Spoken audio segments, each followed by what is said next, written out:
Très bien. Donc, pour la partie JavaScript, du coup, alors je vais juste voir si j'ai mon terminal là.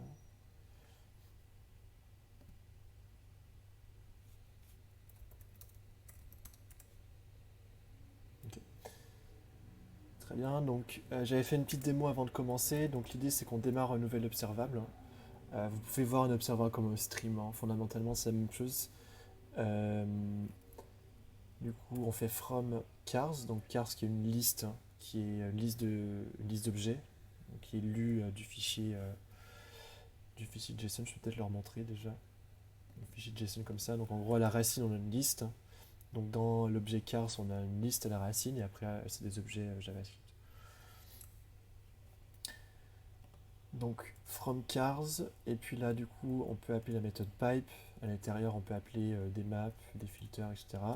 Et puis à la fin ce qu'on cherche à faire c'est un subscribe. Et puis ensuite on peut passer une fonction qui va être appelée pour chacun des éléments. Donc là je passe juste console.log. Qu'est-ce qu'on me demande? On me demande imprime les noms de voitures qui contraignent le nom donné, par exemple name égale Buick. Ok. Donc déjà, le premier truc qu'on va faire, c'est qu'on va faire un filter. Donc on reçoit la voiture, on fait un arrow fonction, et puis on va récupérer, euh, du coup sur le name, on veut que le index of, ah oui, index of avec quelque chose, index of de name ne soit pas égal à -1. Donc il n'y a pas de contains en JavaScript, donc on l'écrit comme ça. Et puis ensuite on va faire un map, et puis on va récupérer dans l'objet car pour pas que ça fasse un trop grosse palanquée de console log, on va récupérer juste le name. Donc si j'exécute ça vite fait, du coup ici on voit que ça nous sort bien les Buick dans la liste des voitures. Est-ce que ça va pour ça? Est-ce qu'il y a des questions là-dessus? Donc je pense que c'est un bon moment pour faire le parallèle du coup entre les deux. Donc comme je disais en Java on a plusieurs étapes. Donc ici si je sépare, donc on a la création du stream. Ici on a des opérations lazy. Et puis à la fin, on a une opération terminale. Du coup, quand on est en programmation réactive ou en programmation fonctionnelle, la plupart du temps, ça fonctionne de la même manière. Donc ici, on a euh, observable création. Ici, on a des opérations qui sont... Oui.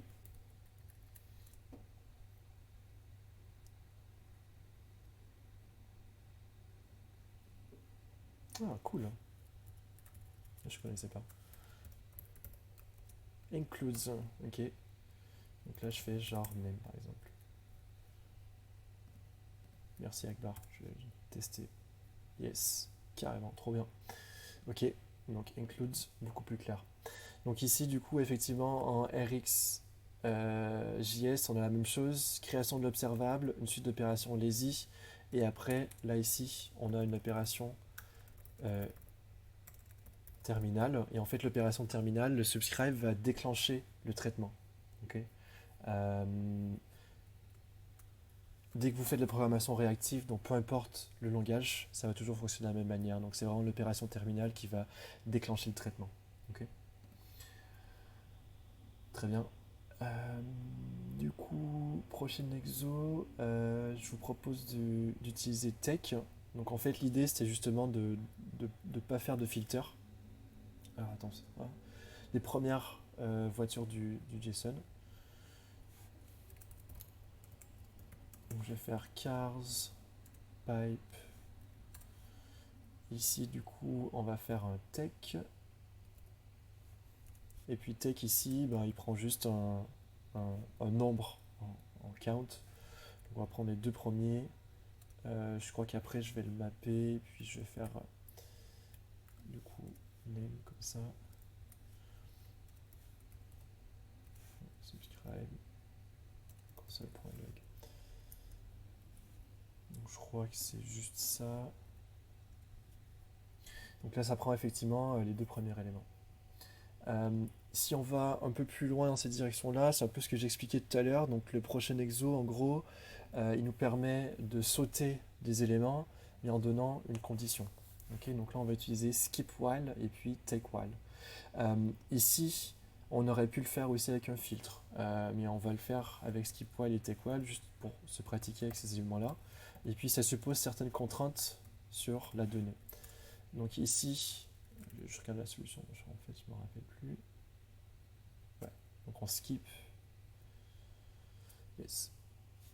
Donc ici on fait skip while, et puis dans skip while, on va écrire un prédicat, donc on récupère car, et puis on va skipper tant que year avec notre super nouvelle fonction include year, donc on skip tant que ça n'inclut pas le year, et puis après on va faire take while, donc on va garder ces, bon, en fait on va garder ces éléments dans le string tant que ça include cette année-là. Et puis je vais refaire le map de tout à l'heure. Je vais quand même rajouter l'année pour qu'on valide quand même si on a la bonne réponse. Year, et puis un petit subscribe à la fin. Comme ça, clac. Alors, je disais un truc il y a 2 secondes, c'est que ça suppose une certaine contrainte sur la donnée. Donc là, en fait, on aurait pu écrire ce code-là en utilisant un filter, hein. On aurait pu dire filter et puis dire ici, ben, tant que le year du car il contient 1975, on garde ces valeurs-là. Il y a une raison particulière pourquoi on peut utiliser skip while et take while. Est-ce que quelqu'un sait? Si on regarde un petit peu le format de year ici.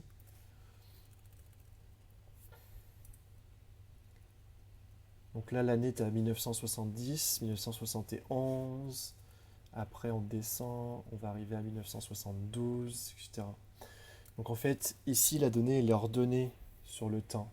Donc en fait, ça nous permet de faire skip while et take while et de récupérer en fait tous les éléments de cette année-là. Mais règle générale, ça fonctionne pas parce qu'en fait, au premier élément qui sera pas euh, qui fera partie de cette année-là, ça va ça va arrêter le skip et du coup ça va take aussi longtemps qu'on a 1975 par exemple.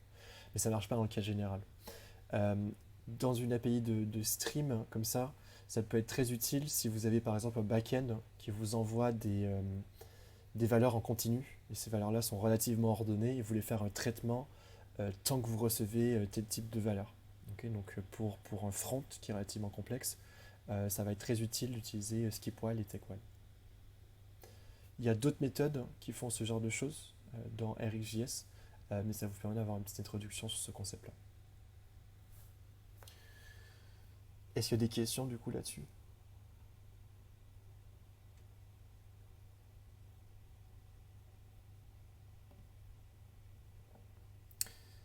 Très bien. Et puis pour finir, le group by, je me suis vraiment cassé les dents dessus.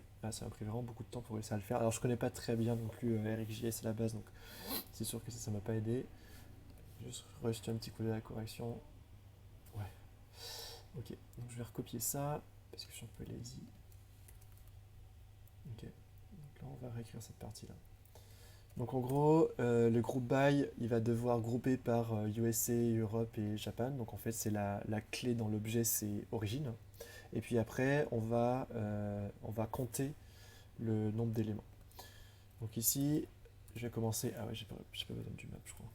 Je vais commencer par un group by, et puis le group by, du coup, il va recevoir car. Il faut que je donne la clé, du coup, qu'on va utiliser pour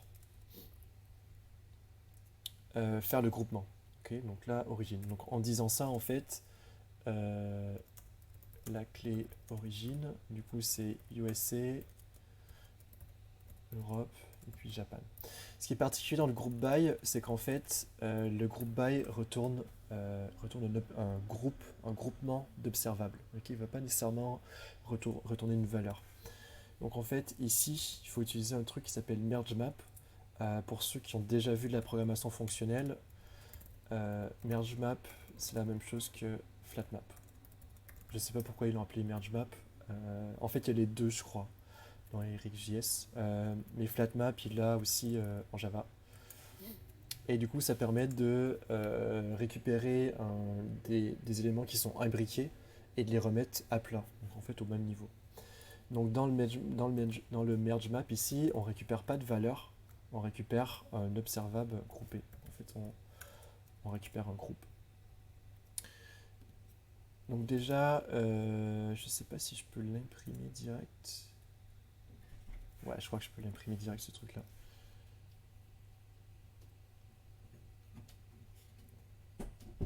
Juste pour voir ce que ça nous donne.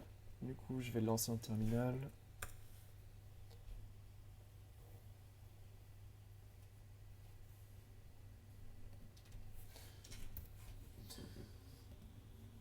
Donc ici,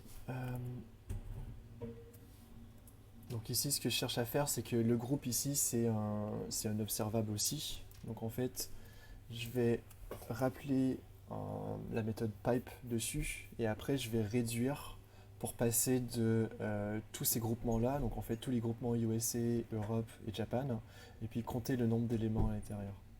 Donc là dans le pipe, pour réduire les éléments, donc je vais appeler reduce. Donc pour reduce, on en a déjà fait un. Donc en gros, ici on va juste compter le nombre d'éléments, donc on a un accumulateur et puis on va l'incrémenter à chaque fois. On commence à 0. Et puis là, du coup, normalement, ça devrait nous donner le compte par groupe. Donc, si je réexécute ici, donc on a un compte par groupe. Donc on a 254 pour le groupe US, 73 pour le groupe Europe et 79 pour le groupe Japan. Le problème, c'est qu'en fait, on ne sait pas lesquels correspondent auxquels. Donc on le sait parce que je vous ai donné la réponse. Et là, en fait, on ne sait pas quel groupement correspond auquel. Donc là, ici, je peux combiner deux observables ensemble. Donc, pour combiner deux observables ensemble, ce que je peux faire ici, alors attends, c'est quoi la syntaxe? C'est of. Donc, sur groupe, il y a un truc qui s'appelle key. Donc, en gros, key, c'est USA pour le premier groupement. Après, key, c'est Europe pour le deuxième groupement, etc. Donc si j'exécute ça, normalement ça devrait me donner, en fait le of ici, il va créer un nouvel observable avec deux éléments. Donc avec un élément qui est la clé et puis l'autre élément qui est le count des éléments. Donc ça retourne un nouvel observable. Donc si j'exécute ça, le problème qu'on a, c'est qu'en fait on a la clé ici, donc on a bien Japan, mais en fait la partie droite ici, elle n'a pas encore fini de s'exécuter. Donc il faut dire en fait à l'observable de s'exécuter tout de suite. Donc il y a une méthode qui s'appelle zip qui nous permet de le faire. Donc ah oui, c'est ça, il y a les parenthèses qui sont pas bonnes. Donc c'est group of comme ça. Donc en fait, zip en gros va dire attends avant que l'observable, donc ici, zip va dire attendre l'observable que l'observable qui termine. Et puis aussi attendre que l'observable reduce termine avant de retourner. Donc en fait, ça s'assure qu'on ait la réponse de ces deux éléments-là avant d'arriver au console point log qui est en dessous. Donc cet exercice-là est relativement compliqué. Je ne m'attendais pas en fait qu'il soit assez complexe avant de le faire. Du coup, ça vous donne un exemple d'utilisation un peu plus avancée des transformations des observables avec RxJS. Est-ce qu'il y a des questions sur ce qu'on a vu aujourd'hui?